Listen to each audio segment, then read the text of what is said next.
Morning class 10। আজকে আমরা জৈব রসায়ন চ্যাপ্টারটা শুরু করব। তো এতদিন তোমরা কেমিস্ট্রি পার্টের যে অংশগুলো পড়ে এসেছো, পিরিয়ডিক টেবিল বলো বা কেমিক্যাল বন্ডিং থেকে তড়িৎ বিশ্লেষণ, মেটাল, সবই ছিল কিন্তু ইনঅর্গ্যানিক কেমিস্ট্রি বা অজৈব পদার্থ, অজৈব যৌগদের নিয়ে। যখন আমরা অর্গ্যানিক কেমিস্ট্রিতে ঢুকবো তখন তোমরা জানতে পারবে যে অর্গ্যানিক কেমিস্ট্রির যে ব্যাপ্তি ও পরিধি সেটি ইনঅর্গ্যানিক কেমিস্ট্রির থেকে অনেকাংশে বড়। তো আমরা প্রথমে জেনে নিই। দেখো, আমরা আজকের পড়াটাকে কতগুলো স্লাইডে ভাগ করেছি, সেই স্লাইডে পড়াগুলো আমরা এক এক করে বুঝে নেব। তো ফার্স্ট স্লাইড আমি তোমাদের দেখাচ্ছি, হোয়াট ইজ অর্গ্যানিক কম্পাউন্ড। তো বলছে দেখো যে আগে যে ডেফিনিশনটা মনে করা হতো যে কোনো জীবিত পদার্থ থেকেই অর্গ্যানিক যৌগ বা জৈব যৌগের সৃষ্টি হয়, কোনো নন লিভিং থিং থেকে জৈব যৌগ আবিষ্কার হওয়া বা পাওয়া অবাস্তব, অকল্পনীয় বলেই মনে করা হতো। বর্তমানে বলা হয় যে কার্বনের যে সকল কম্পাউন্ড আছে তাদের নিয়ে যে সমস্ত যৌগগুলো আছে সেইগুলোকে নিয়ে অর্গ্যানিক কম্পাউন্ড বলা হয়, তাদের কেমিস্ট্রিকে অর্গ্যানিক কেমিস্ট্রি বলা হয়। বা আমরা বলতে পারি কেমিস্ট্রি যে অংশটা জৈব পদার্থদের নিয়ে ডিল করে, that is called organic chemistry. এখন ব্যাপার হচ্ছে কার্বনের তো এই পৃথিবীতে লক্ষ নয়, কোটি নয়, অর্বুদে অর্বুদে কম্পাউন্ড আছে, তাহলে সবগুলোকে কি আমরা জৈব যৌগ হিসেবে ধরতে পারি? উত্তর হচ্ছে না। তাহলে কোথায় সেই এক্সেপশনগুলো, কোনগুলো আমরা ধরতে পারবো না? তো দেখো, প্রথমেই বলেছে কার্বন মনোক্সাইড, কার্বন ডাইঅক্সাইড, এছাড়া ionic compounds of carbon based ions, অর্থাৎ কার্বনের যে সকল যৌগগুলো আয়নীয় কম্পাউন্ড অর্থাৎ আয়নীয় যৌগে অবস্থান করে, যেমন কার্বনেট, যেমন সায়ানাইড বা কার্বাইড আয়ন, তোমরা কার্বাইডের নাম শুনেছো, যেমন সিলিকন কার্বাইড। তাহলে এই সমস্ত যৌগগুলো হচ্ছে অর্গ্যানিক কম্পাউন্ডের পরিধির বাইরে, অর্থাৎ কার্বনের এই সমস্ত যৌগ বাদ দিয়ে পৃথিবীতে আরও যে লক্ষ কোটি অর্বুদে যে যৌগগুলো আছে তারা হচ্ছে অর্গ্যানিক অর্থাৎ জৈব। এখন কোথায় পাওয়া যায়, সোর্সটা কই? তা বলছে তাই তো, major source of carbon compound is still living or previously living things such as plants, animals and all types of fossil fuels. অর্থাৎ যে সমস্ত পদার্থের সঙ্গে বর্তমানে বা অতীতে কোনো না কোনোভাবে জীবজগতের কানেকশন ছিল, বর্তমানে যে সমস্ত উদ্ভিদ এবং প্রাণী দেখা যায় তারা, এবং অতীতে যেসব প্রাণী এবং উদ্ভিদ ভূগর্ভে গিয়ে খনিজ পেট্রোলিয়াম বা কয়লা বিভিন্ন জীবাশ্মে রূপান্তরিত হয়েছে, তারাও হচ্ছে জৈব যৌগ, অর্থাৎ তারাও কার্বন ক্যারি করে। আমরা নেক্সট স্লাইডে যাচ্ছি। নেক্সট স্লাইডে দেখতে পাচ্ছি অর্গ্যানিক কম্পাউন্ডস বলতে আমরা যে সমস্ত পদার্থকে জানতে পারি তাদের মধ্যে মেনলি হচ্ছে hydrocarbons. What is hydrocarbon? Molecules composed entirely of carbon and hydrogen, অর্থাৎ কার্বন এবং হাইড্রোজেন এরা পরস্পরের সঙ্গে জোট বেঁধে প্রচুর ধরনের যৌগ গঠন করে, কখনো সিঙ্গেল বন্ড করে, কখনো ডাবল বন্ড করে, কখনো ট্রিপল বন্ড করে। দেখো উদাহরণ দেওয়া আছে, মিথেন, প্রোপেন, অকটেন, এগুলো সবই হচ্ছে single bond compound. Whereas benzene, ethylene এরা হচ্ছে ডাবল বন্ডের যৌগ, অ্যাসিটিলিন ট্রিপল বন্ডের যৌগ। এই সমস্ত যৌগের ক্ষেত্রে কার্বন এবং হাইড্রোজেন ছাড়া আর কিচ্ছু নেই, that is why they are called hydrocarbons. Most of the fossil fuels, ঠিক আছে, ফসিল ফুয়েলস থেকে আমরা জানি পেট্রোল, কেরোসিন, ডিজেল, এই সমস্ত পদার্থগুলো পাই, তো সেগুলো সবাই হচ্ছে জৈব যৌগ। জৈব যৌগের আরও বড় পরিধি আছে, যখন আমরা ফাংশনাল গ্রুপ পড়ব তখন দেখব কার্বন এবং হাইড্রোজেন ছাড়া অনেক অজৈব মৌল, এমনকি অজৈব গ্রুপ, ঠিক আছে, তারা এর সঙ্গে যুক্ত থাকে। আমরা নেক্সট স্লাইডে আসছি। জৈব রসায়ন কি? এটা প্রাথমিক ধারণা ছিল, দেখো, যে জীবিত কোষের কোনো অজ্ঞাত প্রাণশক্তি ছাড়া জৈব যৌগ প্রস্তুত করা যায় না, যেটাকে বিজ্ঞানীরা নাম দিয়েছেন ভাইটাল ফোর্স। যেমন প্রাকৃতিক নিয়মে গাছ বড় হয়, গাছের জন্ম হয়, ফুল ফল তৈরি হয়, আবার গাছ মরে গিয়ে আবার নতুন প্রাণ সৃষ্টি হয়, সেইভাবে মনে করতেন জৈব পদার্থেরও সৃষ্টি হয়। তো খুব প্রাচীনকালে 1784 সালে ফরাসি বিজ্ঞানের ল্যাভোইসিয়ের, এনার নাম তোমরা শুনেছ আগে, ইনি বলেছিলেন যে সমস্ত জৈব যৌগকে বিশ্লেষণ করে বলেছিলেন যে মূল উপাদান হচ্ছে কার্বন। ভালো কথা। এছাড়াও তিনি আরও নানা পরীক্ষা করেছিলেন যে বেশিরভাগ জৈব যৌগ কার্বন ছাড়া আরও দুটো এলিমেন্ট দ্বারা তৈরি, one of them is hydrogen and another is oxygen. কিন্তু তখনও পর্যন্ত ল্যাবরেটরিতে কোনো জৈব যৌগকে কেউ প্রস্তুত করতে পারেননি। তখন বিজ্ঞানীরা বলেন যে না, প্রাণ শক্তি ছাড়া জৈব যৌগগুলি উৎপন্ন করা সম্ভব নয়, কারণ জৈব যৌগগুলি somehow related with the lifes of plants, lifes of animals. So একটা অজৈব মানে জড় পদার্থ থেকে একটা জীব জীব জাত একটা পদার্থ উৎপন্ন করা, এটা একটা ইম্পসিবল থিং। তোমরা বার্জুলিয়াসের নাম শুনেছ, অ্যাভোগাড্রোর সূত্রের ওখানে। সেই বার্জুলিয়াসও বললেন না, এইটাই ঠিক। একটা রিভলিউশন হলো 1828 সালে, যখন জার্মানি বিজ্ঞানী যার নাম ফ্রেডরিক ভোলহার, তিনি সর্বপ্রথম একটি অজৈব যৌগ থেকে একটি জৈব যৌগ প্রস্তুত করলেন। এই অজৈব যৌগটির নাম ছিল অ্যামোনিয়াম সায়ানেট, আর জৈব যৌগের নাম ছিল urea. That was the first man made organic compound by any scientist. আচ্ছা, এই পরীক্ষাটা আমরা নেক্সট স্লাইডে ডিটেলস বলবো, ওই জন্য এখানে বলছি না। কিছু বছর পরে দেখো 1845-এ বিজ্ঞানী কোলবে তিনি ল্যাবরেটরিতে আরও একটা জৈব যৌগ তৈরি করলেন, acetic acid. What were the compositions were carbon, hydrogen and oxygen. আরও কয়েক বছর পরে বিজ্ঞানী বার্থেলো তিনি মিথেনকে পরীক্ষাগারে তৈরি করেন। দেখো, মিথেন তো বায়ুমণ্ডলে পৃথিবীর সৃষ্টির প্রথম দিন থেকে মিথেন আছে, এমন নয় যে বার্থেলো আবিষ্কারের আগে মিথেন আবিষ্কার হয়নি। ঠিক আছে, তো দেখো যেটা হচ্ছে যে উনি কিন্তু কৃত্রিমভাবে ল্যাবরেটরিতে প্রস্তুত করলেন এই মিথেন যৌগটা। তাহলে মিথেন আমরা জানি একটা জৈব যৌগ। তখন বিজ্ঞানীরা বললেন না, তাই তো প্রাণশক্তির সাহায্য ছাড়াও কৃত্রিম উপায়ে জৈব যৌগ তৈরি করা যায়। ঠিক আছে, তাহলে এখানে ওনার একটা সিদ্ধান্ত আনলেন যে কার্বন যৌগের রসায়নকেই বলা হচ্ছে জৈব রসায়ন। তো আমরা পরের স্লাইডে দেখে নিচ্ছি ওই হিস্টোরিক্যাল এক্সপেরিমেন্টটা। উনি যেটা করেছিলেন 1828-এ, দেখো এখানে দেখতে পাচ্ছ অ্যামোনিয়াম ক্লোরাইড আছে NH4Cl, আর এখানে সিলভার সায়ানেট AgNCO, এই যে NCO bonded, that is called cyanate. উনি এটাকে হিট করলে ইউরিয়া পেলেন, আর তার সঙ্গে সিলভার ক্লোরাইড বাই প্রোডাক্ট হলো। কিন্তু এই যে ইউরিয়া, একটা স্টেপে কিন্তু ইউরিয়া পাননি। কি স্টেপ ছিল? এই দুটো বিক্রিয়া করে দেখো, যে রেড কালার দিয়ে এটা মার্ক করা আছে, NH4 আর CNO এরা মিলে, এই যে ওপরের স্লাইডে ওপরের ছবিটায় চলে এসো, অ্যামোনিয়াম সায়ানেট NH4CNO, প্রথমে এইটা তৈরি হয়েছিল। এইটাকে হিট করার পরে একটা পারমাণবিক পুনর্বিন্যাস বিক্রিয়া ঘটে। দেখো এখানেও এই ইউরিয়াকেও যদি ভেঙে তোমরা দেখাও, দেখো NH4CNOই পাবে। দেখো NH4CNO, ঠিক আছে, যে দুটো নাইট্রোজেন, এখানে দুটো নাইট্রোজেন, সবগুলোই এক আছে, কিন্তু বন্ডিংয়ের নেচার এবং পরমাণুগুলোর যে বিন্যাস সেটার কিছুটা পরিবর্তন হলো। এবং শুধু পরিবর্তন হলো না, এটা আমাদের রসায়ন বিজ্ঞানে একটা রেভলিউশন সৃষ্টি করলো, যে না, first Discovery of organic compound. Urea যে একটা জৈব যৌগ, এটা একটা বাচ্চা ছেলেও জানে, তাই না? কারণ স্তন্যপায়ী প্রাণীদের মূত্রে যে ইউরিয়া থাকে এবং অ্যামোনিয়া থাকে, আমরা জানি অ্যামোনিয়া একটি অজৈব পদার্থ, but urea is a organic compound, urea থাকে। বেশ, তাহলে এই ডিসকভারিটাই বদলে দিল বিজ্ঞানের ধারণা, যে না, জৈব যৌগকে আমরা নতুন করে সৃষ্টি করতে পারি রসায়নাগারে। পরবর্তী স্লাইডে আমরা একটু বলার চেষ্টা করছি জীবন ক্রিয়ায় জৈব যৌগের ভূমিকা। এই যে আমরা মানুষেরা আজকে তো সর্বশ্রেষ্ঠ জীব, এই মানুষেরা আমরা আজকে চাঁদে চলে যাচ্ছি, রকেটে চলে যাচ্ছি, পরমাণু বোম বানাচ্ছি, টেস্ট টিউব বেবি সৃষ্টি করছি, অর্থাৎ পরমাণু বোম সৃষ্টি করে আমরা পৃথিবীকে ধ্বংস করে দিচ্ছি।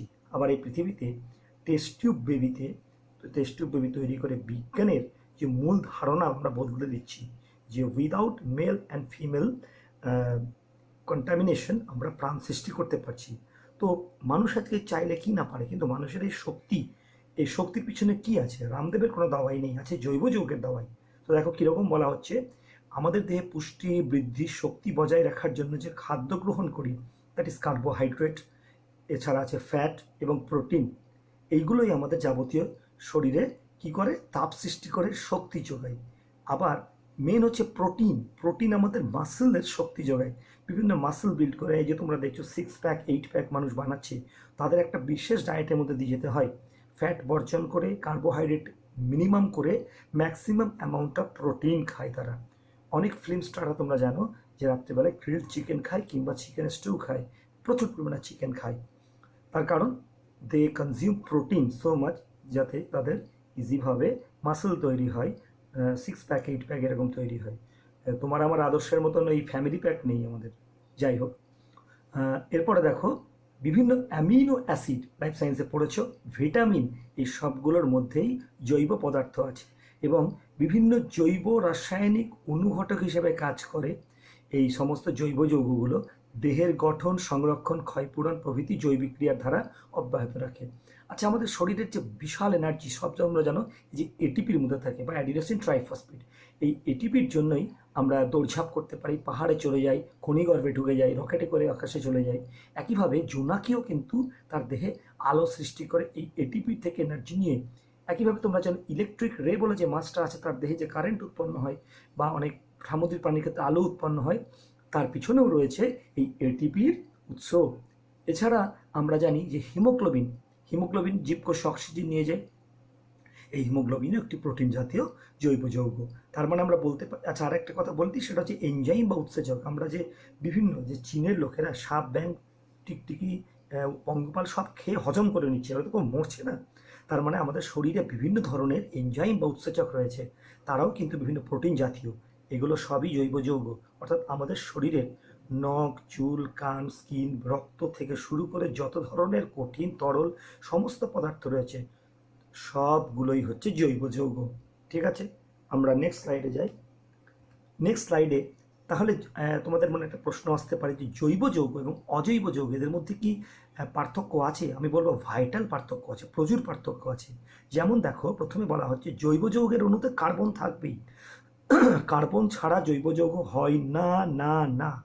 কিন্তু অজৈব যৌগে কার্বন থাকতেও পারে, আবার নাও পারে। যেমন CO2-তে কার্বন আছে, বাট NaCl, KCl এরাও তো জৈব যৌগ। Where is carbon? কেউ বলো না আবার যে NaCl এখানে যে স্যার সি আছে, এটা কিন্তু কার্বন নয়, এই প্রশ্নটা কেউ করো না।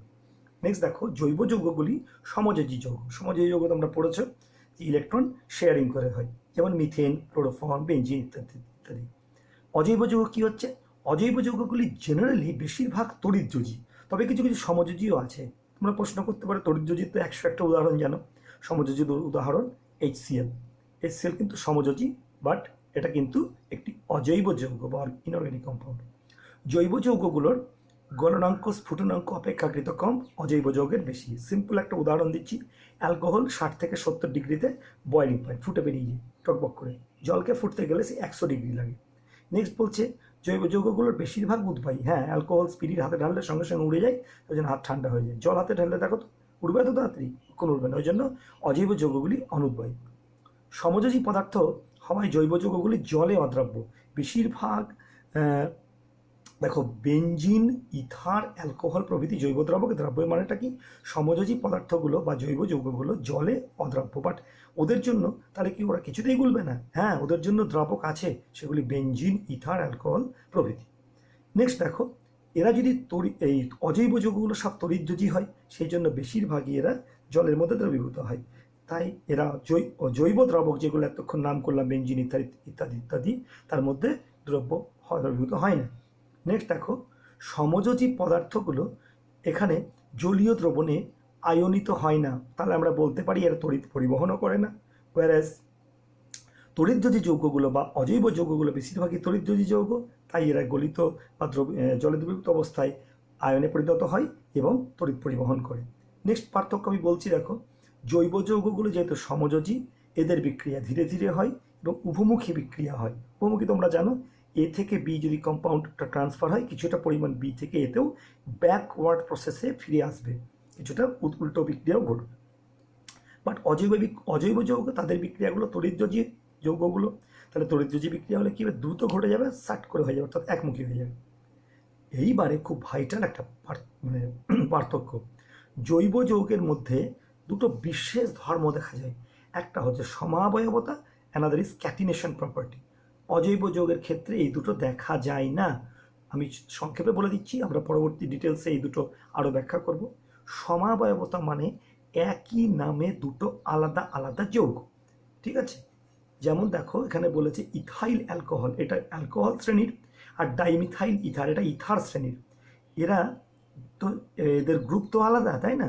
একটা বাঘ হলে একটা সিংহ হবে, কিন্তু উভয়েরই সংকেত C2H6O।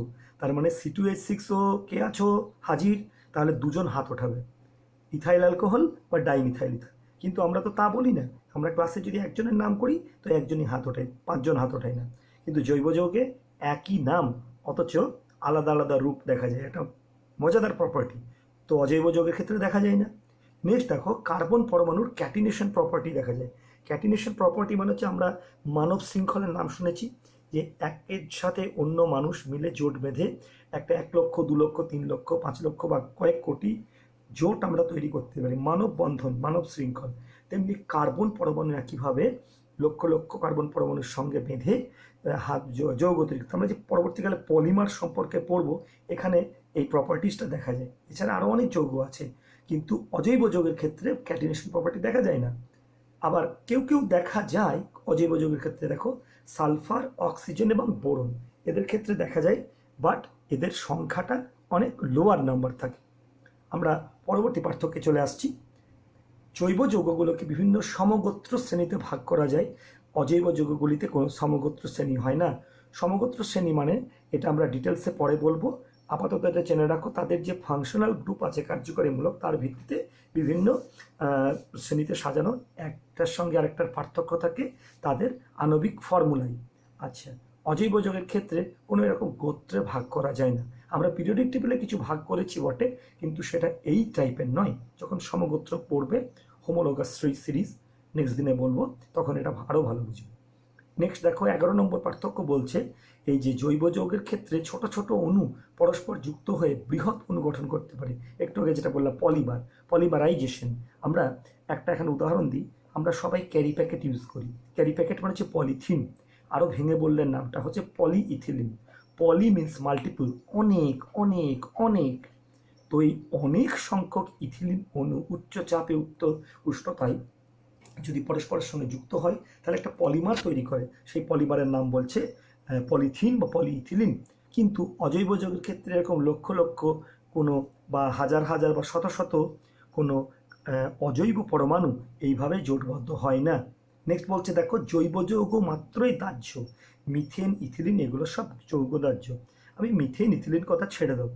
তোমাদের বাড়িতে কেরোসিন, পেট্রোল, ডিজেল, মোমবাতি, ইভেন মোমবাতি, একটু এর মধ্যে আগুন ধরিয়ে দাও তো দেখো কী হবে, দাও দাও করে চলতে থাকবে।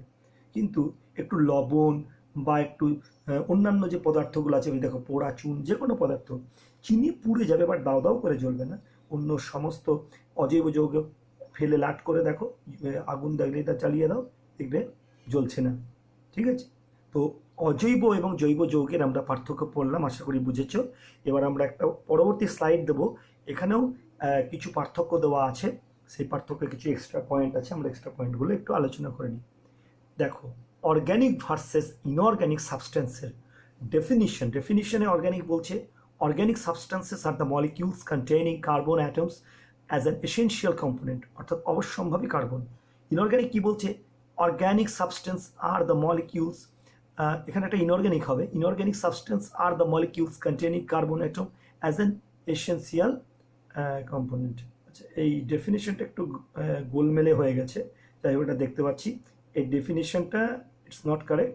এটা হবে যে without carbon all other compounds are called inorganic substances. আচ্ছা, বা আমরা বলতে পারি the compounds with which there is no linkage of জীব, অর্থাৎ living things, that is called inorganic substance. Next, occurrence. Organic compound কোথায় পাওয়া যায়? Mainly in the living organism. Inorganic কোথায় পাওয়া যায়? Mainly in the earth crust, অর্থাৎ আমাদের পৃথিবীর বায়ুমণ্ডল বা পৃথিবীর মাটির স্তরে। কম্পোজিশন কি বলছে? Essentially the carbon, most of the Times hydrogen and sometimes in oxygen. তো কার্বনের সঙ্গে সব থেকে দোস্তি হচ্ছে হাইড্রোজেনের। তো কার্বন এবং যে বেশিরভাগ জৈব যৌগ, মানে ব্যতিক্রম হবে যদি কার্বন এবং হাইড্রোজেন ছাড়া তৈরি হয়। কার্বনের সঙ্গে হাইড্রোজেনের একটা দারুণ রিস্তা আছে, এবং অক্সিজেনের সঙ্গেও একটু অল্প অল্প রিস্তা আছে। অর্থাৎ এই তিনটে কম্পাউন্ড, এই তিনটে মৌলিক পদার্থ অর্গ্যানিক কম্পাউন্ডে এসেন্সিয়ালি থাকে। আর ইনঅর্গ্যানিক সাবস্টেন্স কি বলছে? Most of the Times chemical elements other than carbon, এখানে কার্বন বাদে অন্যান্য পদার্থ নিয়েই তৈরি।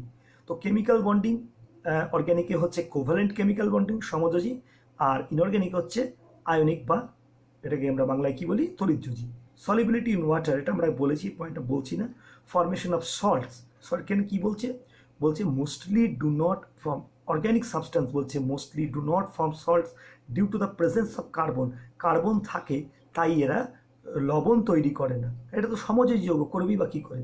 আর ইনঅর্গ্যানিক সাবস্টেন্স অজৈব যৌগ তারা তো তড়িৎ যৌগ, সো দেয়ারফর দে রেডিলি মানে খুব তাড়াতাড়ি স্বভাবতই মেক সল্টস, লবণ তৈরি করে ফেলে। ইউজেস, অর্গ্যানিক সাবস্টেন্সের ইউজ হচ্ছে mainly as the source of energy. আমরা যা যা খাই, যা যা পান করি, ঠিক আছে, সবই হচ্ছে জৈব পদার্থ।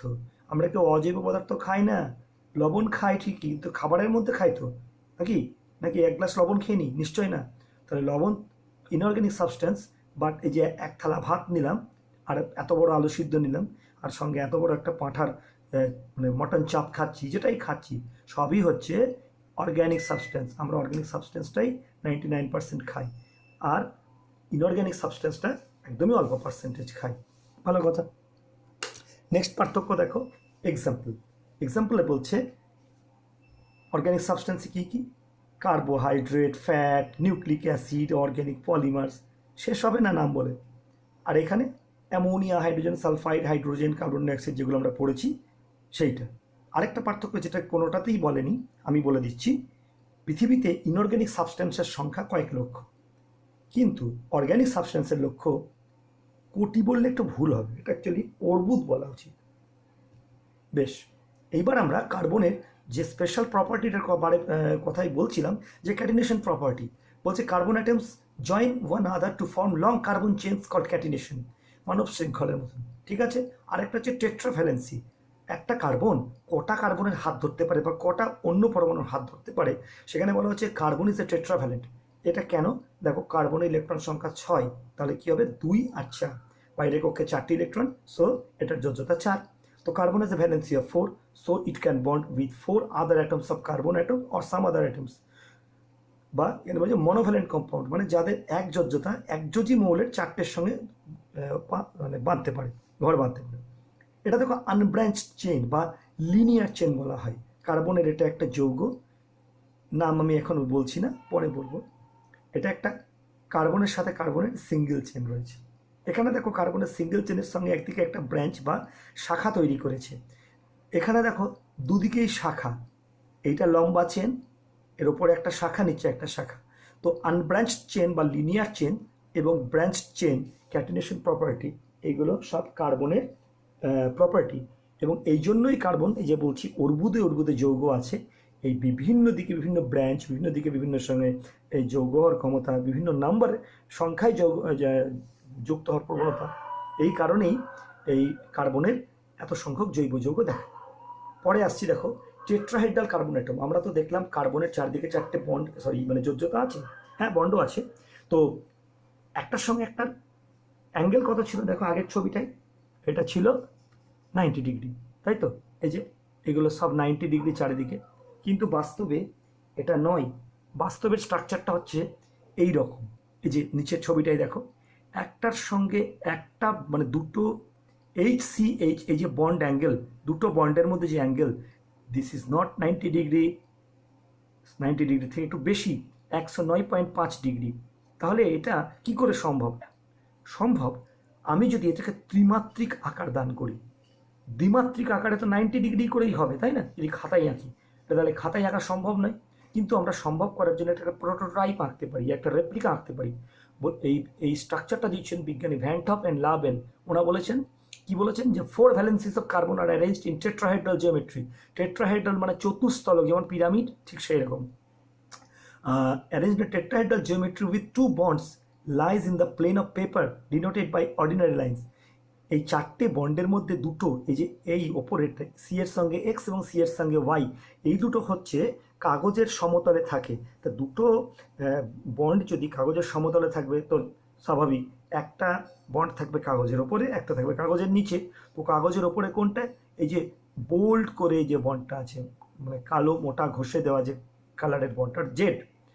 তো C Z bond is above the plane, আর এই যে ডট ডট ডট করে লেখা W, CW bond is below the plane of paper, বা এখানে বলেছে ব্যাক অফ দ্য পেপার, আর এখানে ফ্রন্ট অফ দ্য পেপার। তাহলে কার্বনের ত্রিমাত্রিক চিত্রটা ঠিক এইরকম হচ্ছে, দেখে নাও। এই যে কালারিং যৌগটা, প্রত্যেকটার সঙ্গে প্রত্যেকটার বন্ড অ্যাঙ্গেল 109.5 ডিগ্রি, এটা মনে রাখতে হবে। বা কেউ অন্য এক বইয়ে থাকে 109 ডিগ্রি 28 মিনিট, ওই 28 মিনিটকে ডিগ্রিতে ট্রান্সফার করলে 5 ডিগ্রি হয়। তোমরা অঙ্কে নিশ্চয় তথাগত স্যার তোমাদের বলে দিয়েছে যে ডিগ্রি, মিনিট, সেকেন্ড ত্রিকোণমিতিতে পড়েছো, তো 109 ডিগ্রি 28 মিনিট হয়ে যায় 109 ডিগ্রি 109.5 ডিগ্রিও তাই। বেশ। আর এখানে কার্বনের সঙ্গে হাইড্রোজেনের সিঙ্গেল বন্ড, এই বন্ড লেংথটা কত? বন্ড লেংথটা হচ্ছে মানে বন্ধন দূরত্বটা হচ্ছে 1.09 A0 মানে অ্যাংস্ট্রম। অ্যাংস্ট্রম মানে 10⁻⁻8 সেন্টিমিটার বা 10⁻10 মিটার। তাহলে এই 1.09 অ্যাংস্ট্রম তোমরা এই বন্ড ডিস্টেন্স এটা জেনে রাখো। আমরা পরবর্তী স্লাইডে আসছি যে হাইড্রোকার্বন, এই যে কার্বনের সঙ্গে হাইড্রোজেন যে এত ঘর করে তার একটা ছক আছে। এই ছকটা আমি আমার এই ছবি থেকে তোমাদের বোঝাবো না, কারণ এটা ইনকমপ্লিট আছে। আর যদি এক ঝলকে দেখে নিতে চাও মাধ্যমিক লেভেলে এইটুকুই আছে, আমি পরে একটা ভিডিও দেখাচ্ছি। দেখো, hydrocarbon generally 3 type: aromatic, alicyclic, aliphatic. Aromatic মানে যাদের একটু মিষ্টি মিষ্টি গন্ধ থাকে, যাদের মধ্যে ডাবল বন্ড দেখা যায়, যেমন বেনজিন, টলুইন, জাইলিন, এবং এটা ক্লোজ স্ট্রাকচার।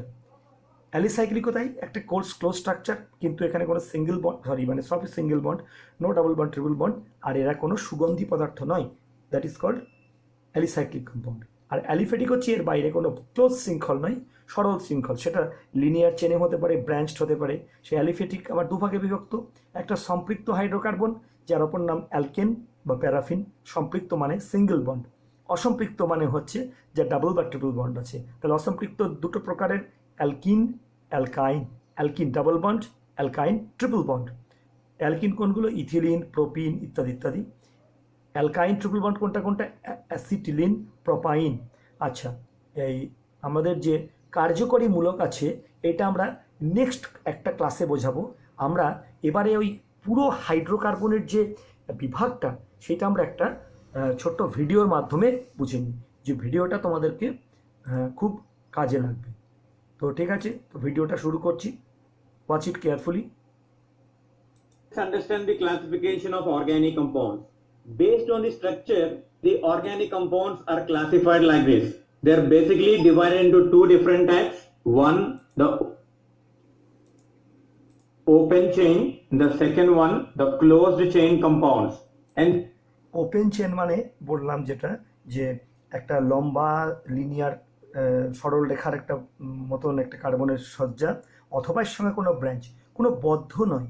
আর ক্লোজড মানে এখানে বদ্ধ, তাহলে বদ্ধটা হচ্ছে শুধু সাইক্লিক, আর ওপেন মানে alicyclic. these closed chain compounds are again divided into homocyclic and heterocyclic, and both of them individually divided into alicyclic and aromatic separately. Homo আর হেটেরোর কথাটার মানে তোমরা জানো, হোমো মানে একই প্রকারের, হেটেরো মানে আলাদা প্রকারের।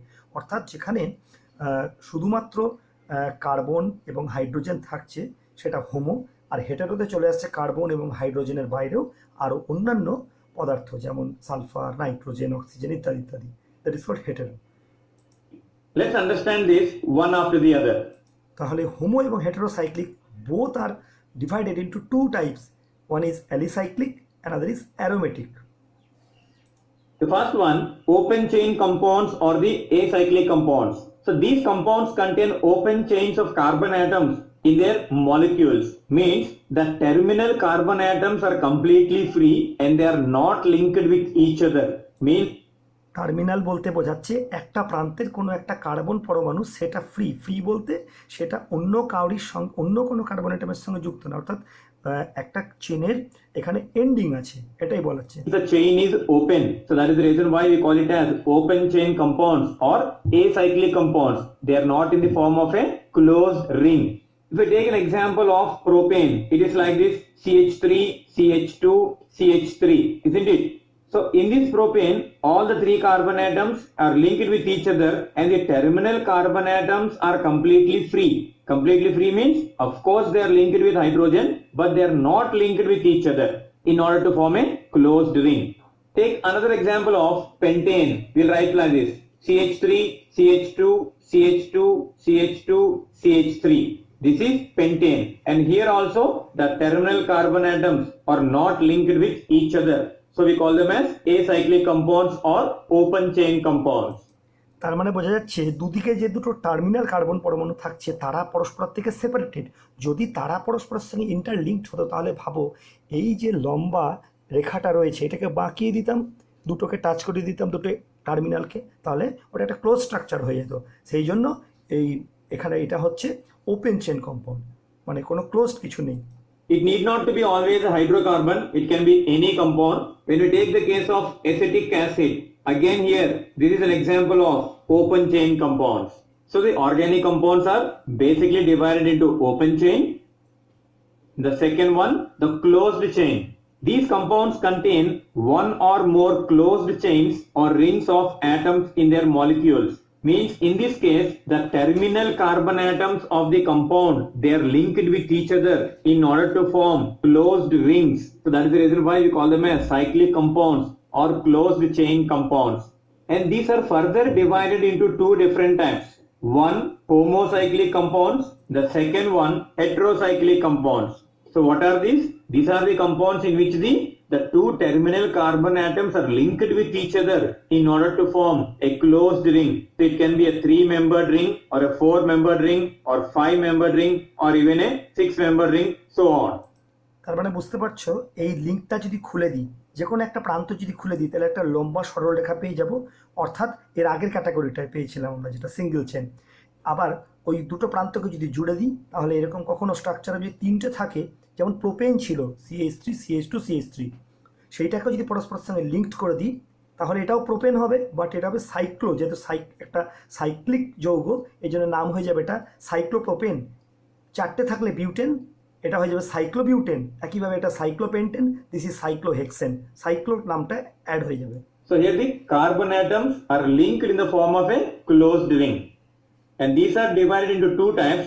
The first one, homocyclic or carbocyclic compounds. And what are these homocyclic compounds? These are the compounds which contain rings and made up of atoms of only one kind. Means the entire ring is made up of carbon atoms only. Here, the entire ring is made up of only the atoms of one element. So we call it as homocyclic. As Homo মানে এক প্রকারের, অর্থাৎ এখানে carbon ছাড়া দ্বিতীয় কেউ কিছু নেই, ঠিক আছে, হোমোসাইক্লিক।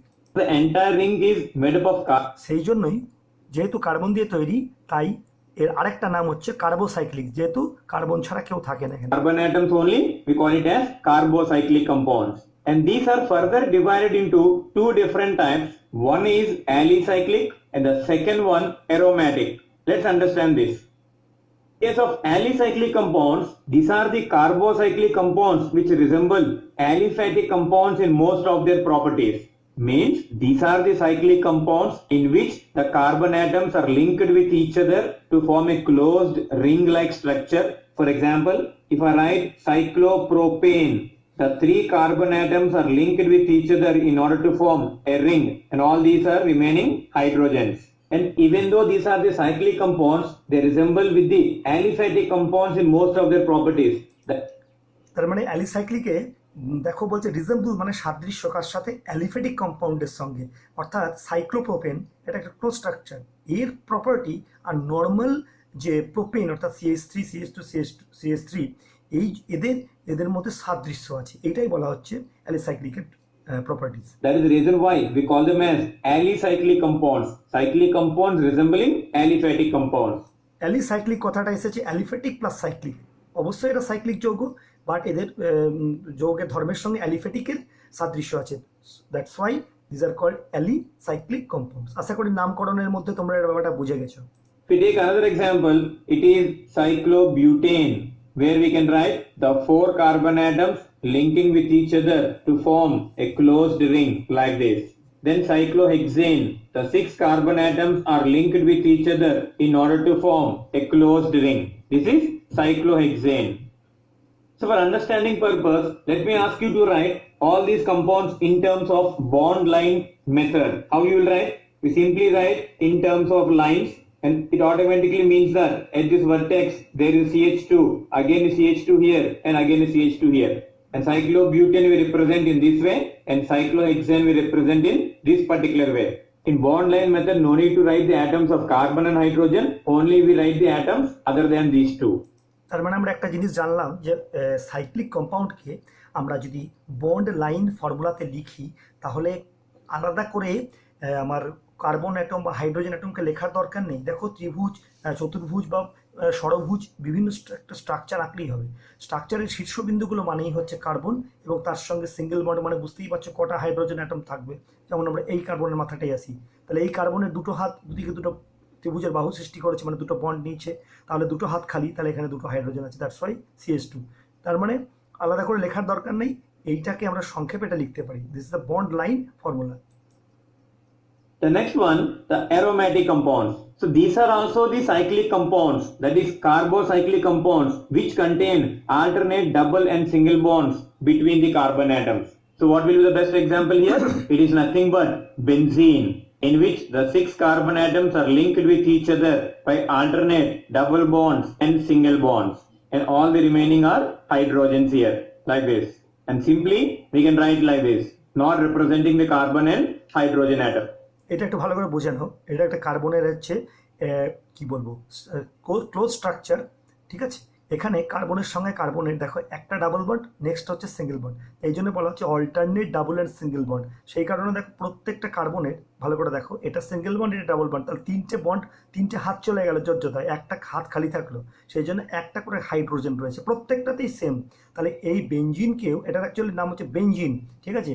এই বেঞ্জিন হচ্ছে অ্যারোমেটিক কম্পাউন্ড। অ্যারোমেটিক কম্পাউন্ডের আরেকটা স্পেশালিটি হচ্ছে অ্যারোমেটিক কম্পাউন্ডগুলো খুব ভলাটাইল, মানে উদ্বায়ী, উদ্বায়ী তো সকলেই, এরা বিশেষ করে উদ্বায়ী এবং এদের খুব একটা ভালো অ্যারোমা এর থেকে নাম থেকে এসেছে, অর্থাৎ এরা খুব সুগন্ধ, বিভিন্ন পারফিউম, বডি ডিও এদের মধ্যে এই অ্যারোমেটিক কম্পাউন্ডের অ্যাপ্লিকেশন দেখা যায়। তাহলে বেঞ্জিনকে আমরা সংক্ষেপে এই স্ট্রাকচারে লিখলাম। And these carbocyclic aromatic compounds are again divided into two different types. One, the benzenoid, and the second one, non-benzenoid compounds. Let us see the benzenoid compounds. The name itself indicates that they contain one or more number of the benzene rings. When more number of benzene rings are there, definitely they are fused together. So, under the heading of carbocyclic compounds, we are discussing aromatic compounds. In that aromatic compounds, as benzene ring is present in these compounds, we call them as benzenoid aromatic compounds. The best example being the benzene. This is benzene. And when you take the case of naphthalene, it has two benzene rings fused together, and this is naphthalene. And in the case of anthracene, 3 benzene rings are fused together in this particular way. Here is the third ring. So these are the cyclic compounds in which the entire ring is made up of only carbon. So we call them as carbocyclic. And in this one, as there are alternate double bonds and single bonds in between the carbon atoms, we call them as the aromatic compounds. And as definitely they contain at least one benzene ring, we can call them as the benzenoid compounds. তাহলে বুঝতে পারছো যে বেঞ্জিনয়েড compounds, এটা তো aromatic, অবশ্যই carbocyclic, কারণ carbon ছাড়া অন্য কিছু নেই, সাইক্লিক অর্থাৎ ক্লোজ শৃঙ্খল। এখানে দেখো এইটা আমরা জানি বেঞ্জিন রিং, যখন দুটো পরস্পরের সঙ্গে ফিউজড অবস্থায় থাকবে তার সেটাকে ন্যাপথলিন বলা হবে, তিনটে থাকলে অ্যান্থ্রাসিন বলা হবে। এই গেল বেঞ্জিনয়েড। নেক্সট ক্যাটাগরি দেখো। Then regarding the non-benzenoid aromatic compounds, these are the aromatic compounds which do not contain a benzene ring. So they are aromatic in nature, means with alternate double bond and single bond, but they do not have a benzene ring. Remember one thing here, I am not giving the entire characteristic of aromatic compounds here. This one we shall discuss separately under the heading of aromatic compounds, that is during the discussion of benzene. We will go deep into the organic chemistry one after the other. So for this non-benzenoid aromatic compound, one good example is azulene, and its structure is like this. This is azulene. So till now we had covered this. তাহলে দেখলে অ্যাজুলিন বলে যে যৌগটা close শৃঙ্খল, কিন্তু কোনো benzene ring নেই এর মধ্যে। বেঞ্জিন রিংটা হচ্ছে ক্লোজ শৃঙ্খলের মধ্যে একটা টপমোস্ট ক্যাটাগরি। তো ওইটা যাদের মধ্যে থাকে তারা বেঞ্জিনয়েড, এবং তাদের সংখ্যাই প্রচুর বেশি, ঠিক আছে। আর যাদের থাকে না তারা নন বেঞ্জিনয়েড, এই উদাহরণটা। তো সেই জন্য দেখো অর্গ্যানিক কম্পাউন্ডের যে ক্লাসিফিকেশনটা, তাহলে দেখে নাও অর্গ্যানিকটা Cyclic and aromatic under the heading of homocyclic. So now we need to discuss this particular part. That is, তাহলে open chain, close chain, homocyclic, heterocyclic, প্রত্যেকটা আবার অ্যালিসাইক্লিক এবং অ্যারোমেটিক, এই দুটো ভাগে বিভক্ত। এই ভিডিওটা বলে রাখি, এই ভিডিওটা কিন্তু স্ট্যান্ডার্ড হচ্ছে ক্লাস 10-এর থেকে একটু বেশি। ফলে যারা সাধারণ মানের স্টুডেন্ট আছো তারা কিন্তু এই ভিডিও সেকশনটা অবভিয়াসলি পুরো ভিডিওটাই, তার মধ্যে এই ভিডিও পোর্শনটুকু বারে বারে দেখবে, বারে বারে শুনবে। এই জিনিসটা অত সোজা নয়, ঠিক আছে? বারে বারে দেখলে শুনলে জিনিসগুলো ছবির মতো পরিষ্কার হয়ে যাবে। Is heterocyclic compounds. Let's see, what are heterocyclic compounds? These are the cyclic compounds in which the rings are made up of one or more atoms of nitrogen, oxygen, sulfur, etc. in addition to the carbon atoms. In the case of carbocyclic compounds, the entire ring is made up of only carbon atom. But in this particular case, the ring contains carbon atoms.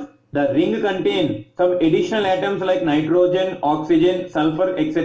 in addition to the carbon atoms. So that is the reason why we call it as heterocyclic compounds. তাহলে heterocyclic দেখেই বুঝতে পারছো যে পুরোটাই carbon দিয়ে তৈরি নয়। যেমন এর আগে আমরা উদাহরণগুলো পড়লাম, সাইক্লোপ্রোপেন, সাইক্লোবিউটেন ইত্যাদি ইত্যাদি। এখানে হেটেরোসাইক্লিক হয়ে গেলেই ওই যে বললো নাইট্রোজেন, অক্সিজেন বা সালফার অ্যাডিশন থাকবে। এবার উদাহরণগুলো দেখে নাও। And again, these are divided into two different types, alicyclic and aromatic, same as that of homocyclic compounds. And what are these alicyclic compounds? Again, these are the cyclic compounds containing one or more heteroatoms in the ring, resembling the aliphatic compounds. So what's the meaning of one or more heteroatoms? It is nothing but like nitrogen, oxygen, phosphorus, sulfur, etc.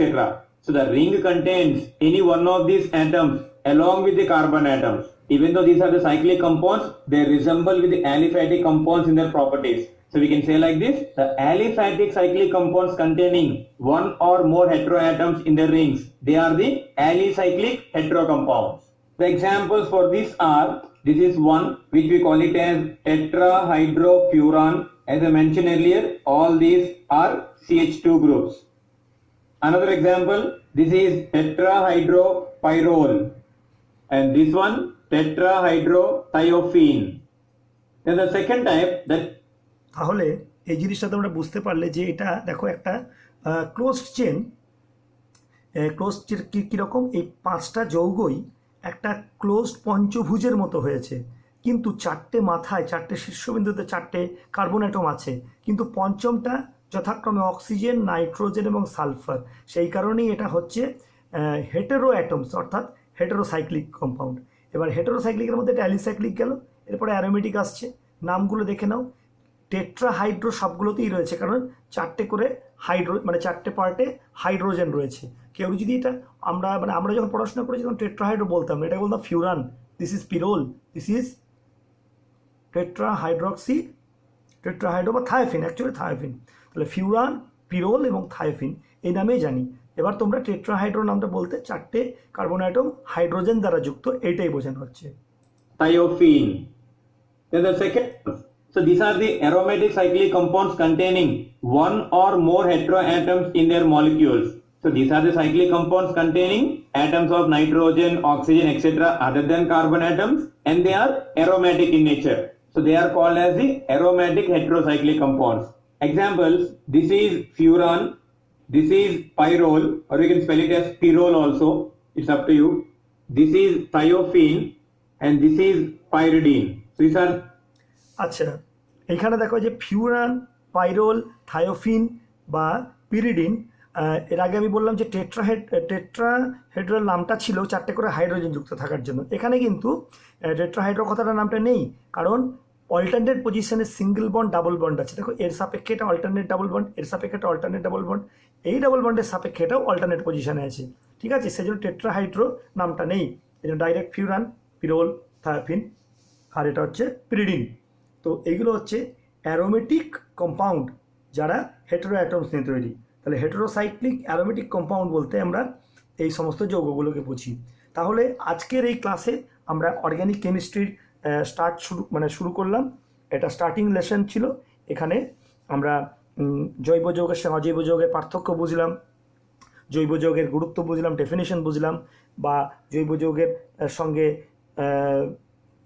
সাদৃশ্য বৈসাদৃশ্য অজৈব যৌগের এটা পড়লাম, এবং সবশেষে আমরা যেটা পড়লাম এটা হচ্ছে অর্গ্যানিক কম্পাউন্ডগুলোকে আমরা কিভাবে ক্লাসিফাই করতে পারি। এই ক্লাসিফিকেশনের ভিডিওটা আশা করি তোমাদের পছন্দ হয়েছে। এটাকে তোমরা বারে বারে দেখবে এবং এই স্ট্রাকচারগুলো খাতায় লিখে প্র্যাকটিস করবে, আদারওয়াইজ এই জিনিসগুলো কিন্তু একটু কঠিন। আমরা নেক্সট লেসনে আমরা ওই ফাংশনাল গ্রুপ, হোমোলোগাস সিরিজ, তারপরে সমাবয়বতা, এই সমস্ত প্রপার্টিসগুলো নিয়ে ডিটেলসে আলোচনা করব। তো ঠিক আছে, আজকের ভিডিও এখানেই শেষ হলো।